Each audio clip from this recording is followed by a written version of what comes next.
Welcome to Measuring Success Right, the official podcast of the Marriott Student Review, a podcast for students by students, where we connect the leaders of tomorrow with the issues of today.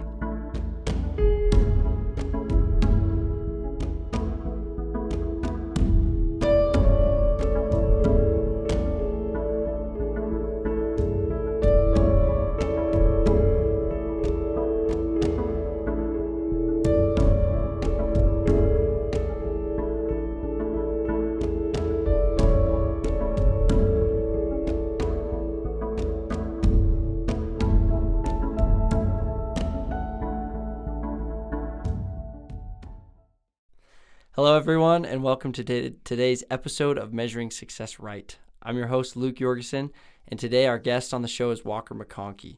Walker is a first-year Master's of Accounting student in the professional STEM here at BYU, and during the summer, he runs his own window washing company in Ogden, Utah called McConkie Window Washing. A little advertisement for anyone who might be listening in Ogden or any surrounding area. Perfect. Thanks. We'll be talking a little bit more about that today in the podcast. But Walker, welcome to the podcast. Thanks, Luke. It's super good to be here. Thanks for having me out. It's great to have you. We are very excited to have you on here. I hope school's going well for you. Do you have any first round midterms coming up? Honestly, I need to be better at keeping track of that stuff. But yes, I think here in about 2 or 3 weeks we have our first ones.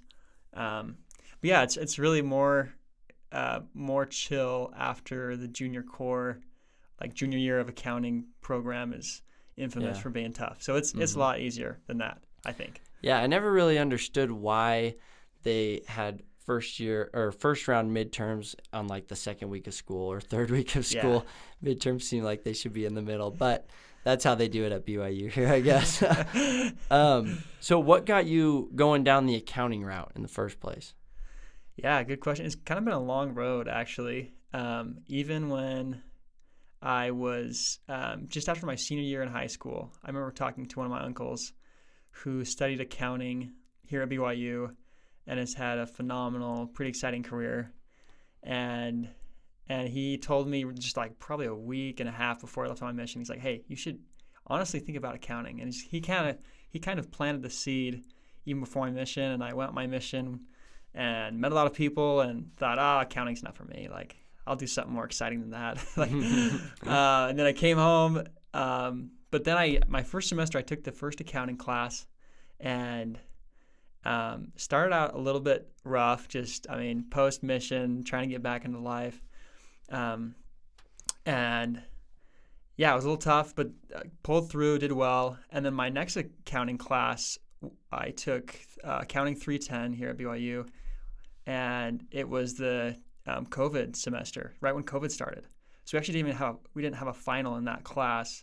And so I kind of went through the whole prerequisite accounting experience without even knowing like if I liked accounting or not. Wow. So the next year I took all the other classes and prerequisites at the business school pretty much. But then figured accounting can kind of take me wherever I want to go. I can get about any job I'd ever want with an accounting degree. That's awesome. And that was my experience. Kind of crazy and, maybe not super successful in my first class, but I'm here. Well, you made it through the COVID season. Yes. And that's always difficult for everyone.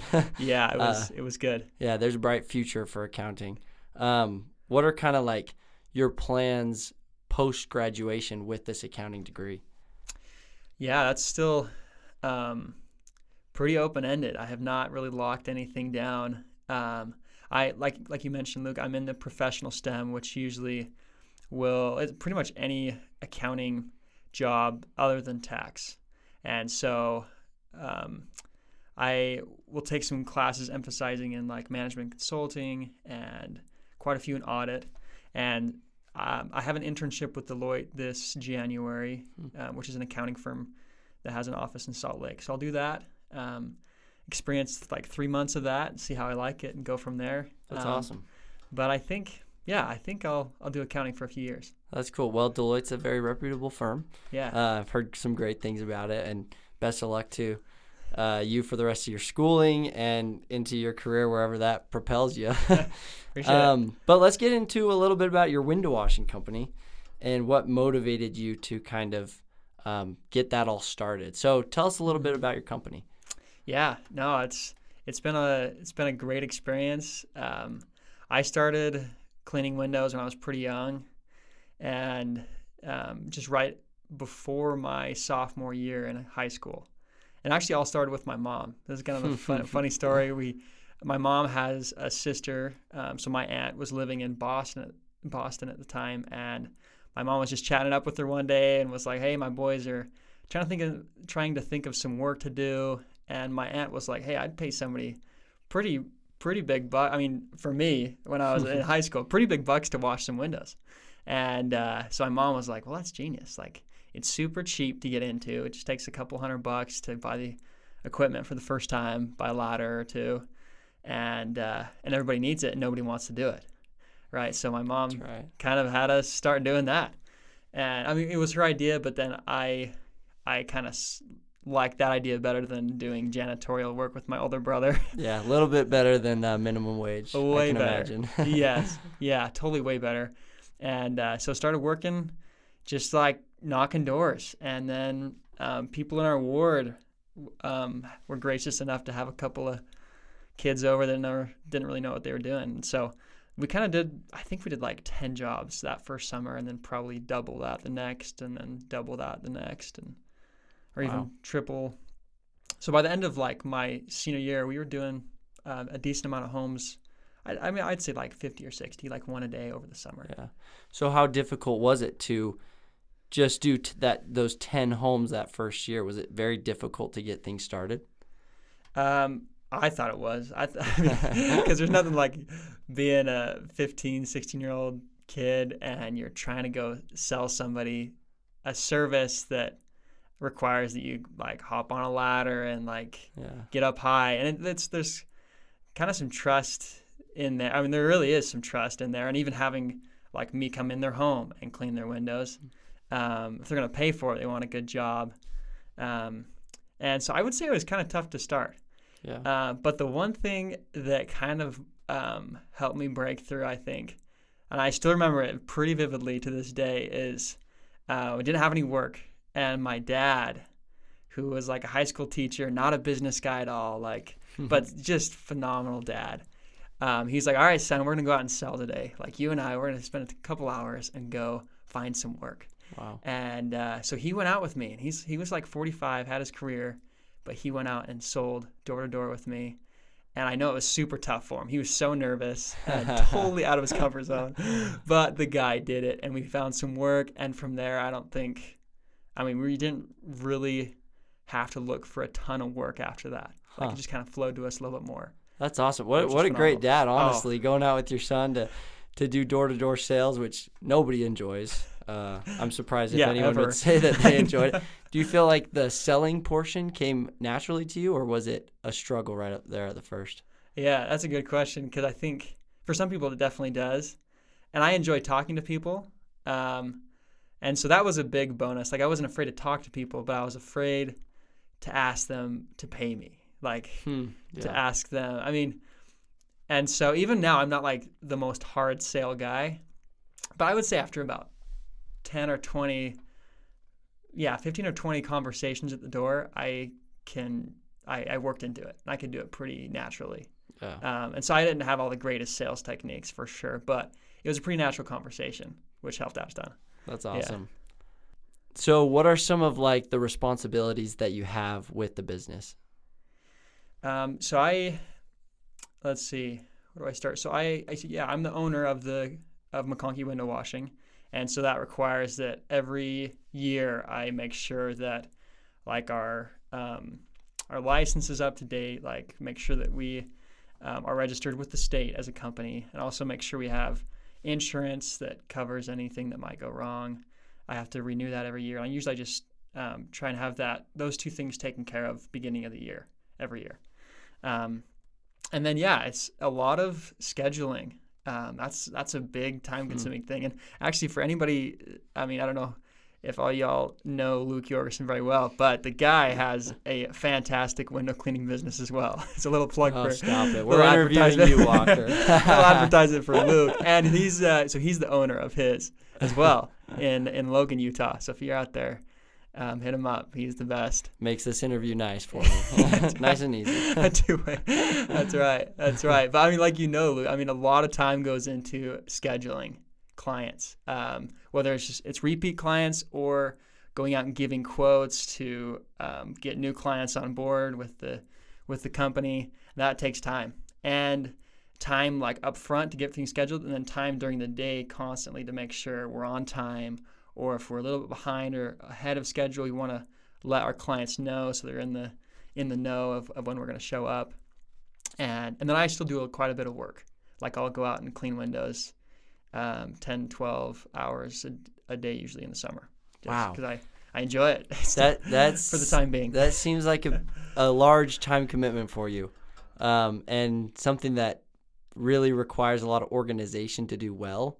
Mm-hmm. So I guess with all of those responsibilities that you have, what are some of the ways that you've stayed organized with your window washing company? Like, do you use Excel? Do you have some calendars? Like, how do you make it all work together smoothly? Yeah, that's a great question, because it's been a process, right? I mean, we started out pen and pencil, like print out a little calendar off of Google and just kind of go for it, and then just snap a picture of it before the day started and send it to my brothers so they knew what they were doing. But now we're definitely like a Google company, so we use Google Voice so we can share a phone number between a couple of crews. We also use I use Google Sheets just so I can keep track of all my all the revenues that are coming in, and also commissions. We work off of commission. So I as an owner, but then all my brothers, we all are on commission. And so that's all kept tracked through Google Sheets. And then I use QuickBooks to keep track of expenses and send invoices and sales receipts. All your accounting work? All the accounting work, that's right. Comes Close to my heart. You. Yes, Yep. Close to my heart. And so I do that through QuickBooks. But I'd say those three things. And then I do quite a bit of marketing on Facebook. Oh, cool. So those kind of 4 platforms is really the bread and butter of what we do. Nothing too fancy, but. So with kind of all of these things that you've learned how to do, I mean, you're not just a BYU student, but you are still pretty young. So how did you come to learn all of these things that you needed to do? Did it just come over time? Did you have a mentor? How did you learn how to do all of these entrepreneurial activities? Yeah. And thinking back, I think a big thing of being an entrepreneur is just being scrappy. Just going out there, putting your hands in, trying stuff out. I realize nobody's going to look down on me if I fail a little bit. If I give up, I think I would be really ashamed and other people would be ashamed. But if I was trying hard and I messed something up, and for sure, we've had disorganized days where we missed a client, which it feels terrible. Yeah. Or where my brothers are frustrated because I didn't have everything organized as well as I should have, or didn't get them paid. Especially, now we're doing a lot better, but in the first years, we'd still be working, and I'd come home. I didn't want to spend all night doing paying and using QuickBooks. So I think first of all, having that scrappy mentality. That's of awesome. Just putting my hands in. But then I've had some great mentors as well. My dad, he's been awesome because he's a real, he's a tech savvy guy. So he helped us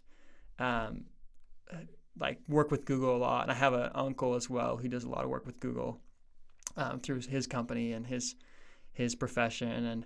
And then as well, Luke, you and I have had some awesome conversations. You've been super helpful, and we've exchanged a lot of ideas, which is, I think if you can have somebody that you can bounce ideas off, it makes both sides more creative in the long run. Yeah. And I agree.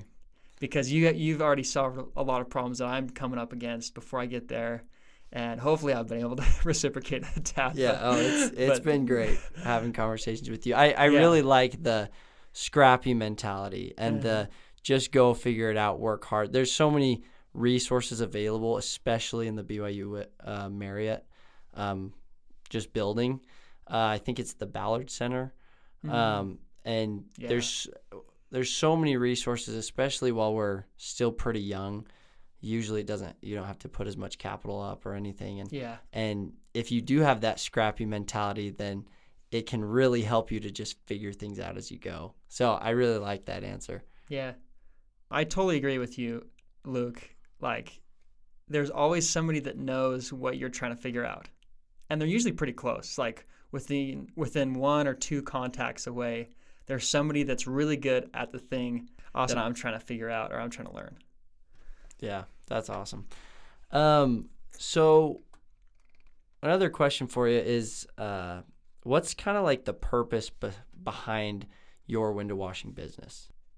For sure. I think that's a great question and something that I've thought a lot about, and really the essence, I think, of this podcast. Like, how do you measure success? And like, every company has kind of their scorecard, right? Or for those of you who don't know what a scorecard is, it's like the key indicators that you want to track to make sure your company's being successful and following its goals and its core purpose and fulfilling its core values. And for me, it's something I thought a lot about with my business because it's really just a family business. I mean, for a while I started to reach out and try and recruit some other guys, even friends, talk to some other guys that had already worked window cleaning and just wanted to hop on board with a new company. But over and over again, I felt like I should keep it smaller. And I was confused, I would say, for probably the first year. Like, I just didn't feel right about even having some of my friends work for me. And it was just my brothers. And the core, I think, purpose of our business has been to not just maximize like the owner's wealth, like not just maximize my wealth, but to maximize like my family's wealth. And I wouldn't say just wealth, like monetary wealth, but like knowledge and industry, hard work ethic. And so I'm a member of the Church of Jesus Christ of Latter-day Saints, and my brothers, so there's 6 brothers actually in my family, I should have mentioned that.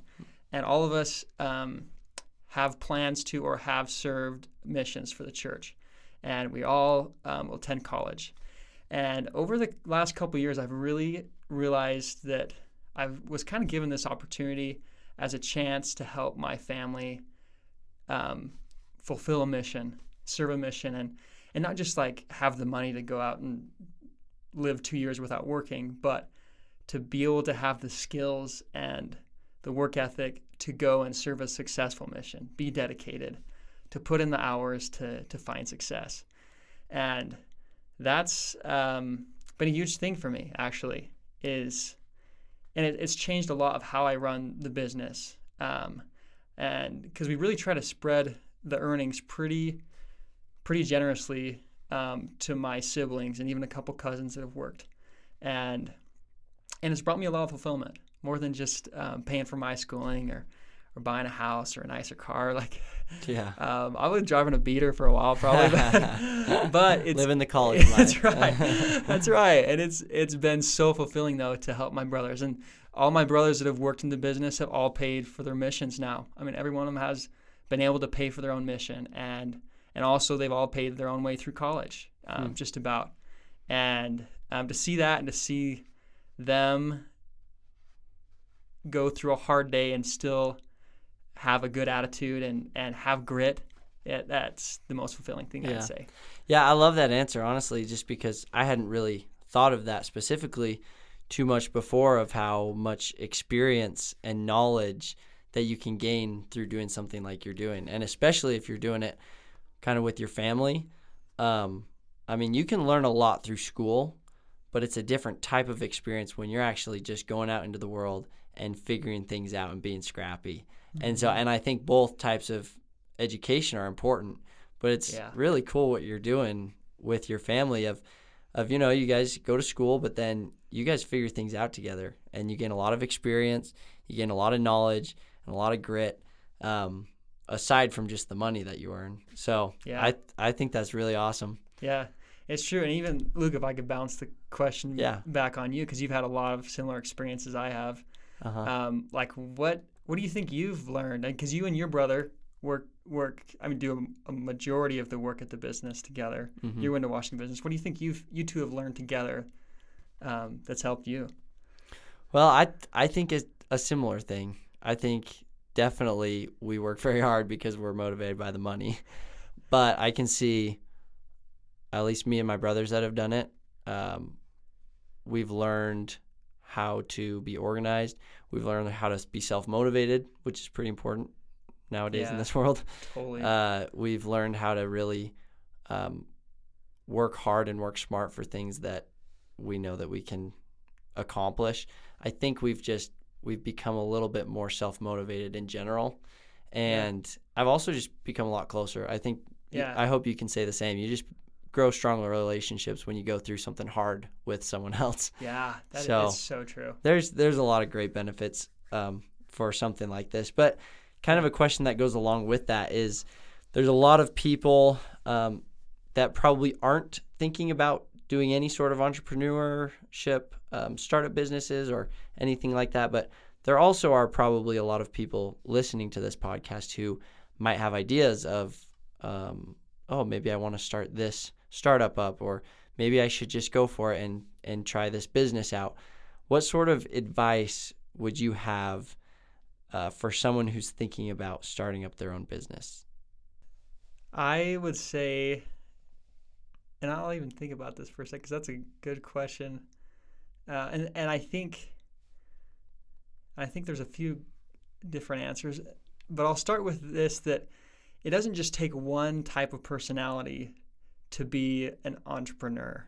I mean, because you think of an entrepreneur as like one personality type, but I think everybody has awesome ideas throughout their life. And it might not be an idea to start a for-profit business. It might be an idea to start a movement or to start a service organization or start a new trend or culture in your own family. And I would say to those people who are in any of those situations, which I think is all of us during some point in our life, it's never a bad thing to try.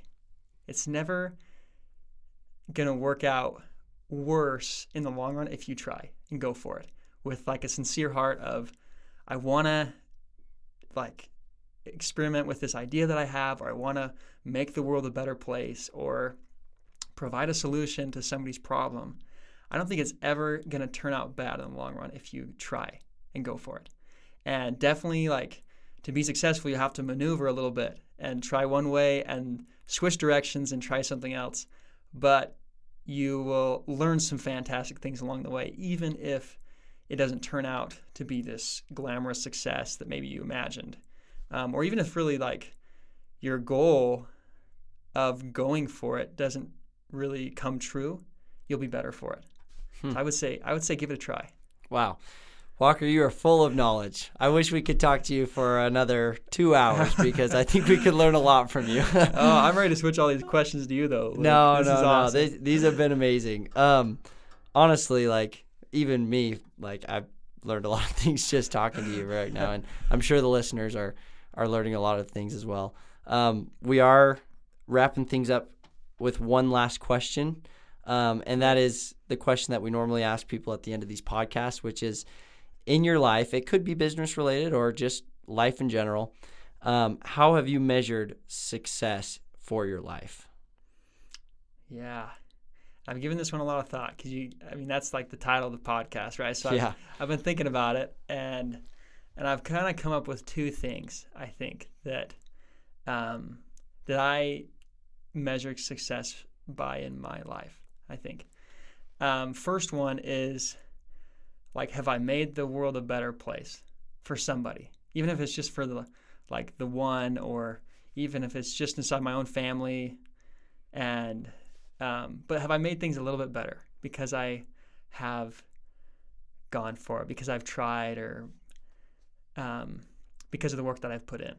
Like, is my work directed, my energy directed at making something better for somebody? And that's one way that I measure success. And along with that, though, sometimes we go for it in our lives and we put in effort, but it feels like, especially short term in the moment, like, man, nothing's better because of what I just did. Like, I just spent all this time, all this energy, and nothing's better, nothing's worked out. And I would say the other way that I measure success in my life is, have I stayed true to my core principles?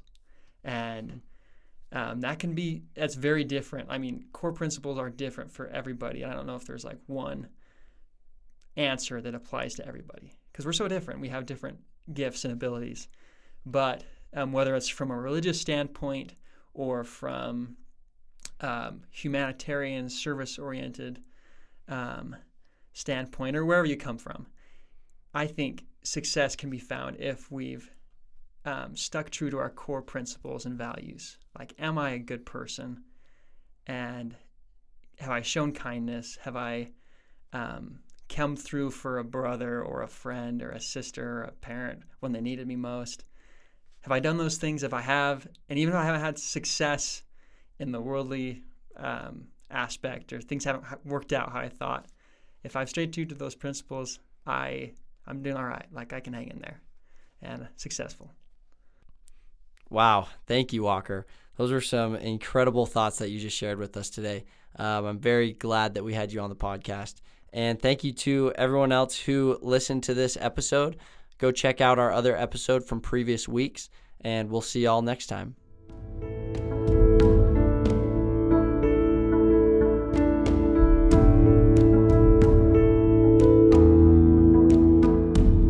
Make sure you subscribe to our podcasts on Apple Podcasts, Spotify, Google Play, or SoundCloud so you never miss an episode. Be a friend and tell a friend about measuring success right.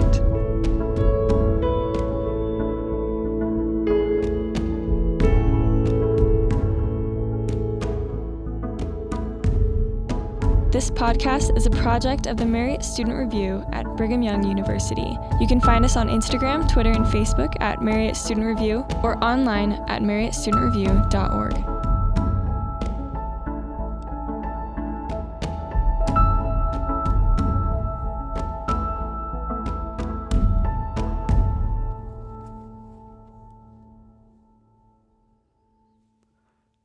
The views and opinions expressed in this podcast do not necessarily reflect official policy or position of Brigham Young University or The Church of Jesus Christ of Latter-day Saints.